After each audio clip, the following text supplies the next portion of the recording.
Second Avenue had on the roof garden a beautiful open-air vaudeville house. Every summer, everybody played. Where was there it? with Ludwig SATZ on the roof. Second Avenue. Second Avenue Theater. It was called that time the Kessler Theater. The National Theater had also played. They all had, in the summer we played vaudeville all over. Outside? Yes.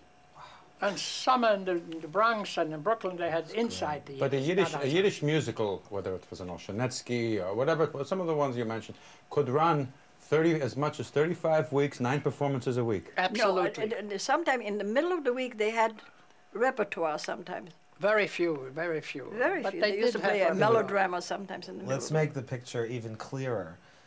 That was only one musical playing. How many would go simultaneously in a on in the height the of the avenue? season? In different theaters. Every theater had a musical. Except Jenny Goldstein, so who you're talking was the about melodrama. like 5 or People's 6, Theater, sure. 5 or 6. Yes, yes. Schwartz had the Nightly. Kunsttheater. Absolutely. Lucy German. All of them. The drama, but the others had musicals in one form or another. And don't forget that there were theaters in Brooklyn, the Lyric Theater, the Hopkinson, and musicals. The Roller Theater, and then the Bronx had the Windsor, the McKinley Square, and the Prospect Theater. These became in the summer, they all became vaudeville houses in the summer. You didn't appear in vaudeville Yes, yourself. we did. You did? And after the season? I appeared in vaudeville, Prospect Theater. Yeah, no, I appeared in Prospect Theater, played a whole season there. What kind of thing did you do in vaudeville?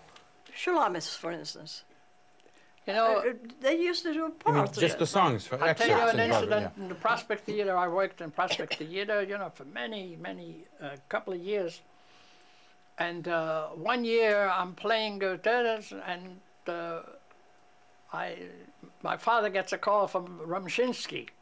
What's the matter? Listen, you gotta come down, he wants to see you. What's the matter? So I came down with my father.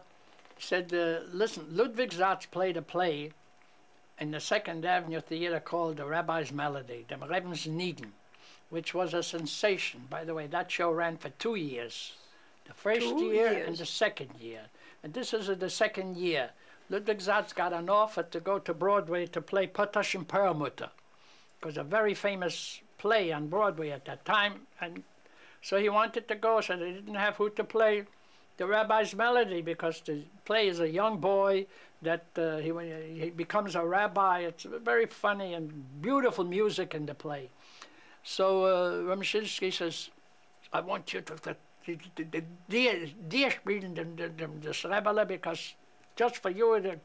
So I went there and I played there for about 6 or 7 months, The Rabbi's Melody on the second. And he was the little boy that he was supposed to be. And he had that kind of a lisp, didn't he? He had that stutter. RUMSHINSKY, that you just did.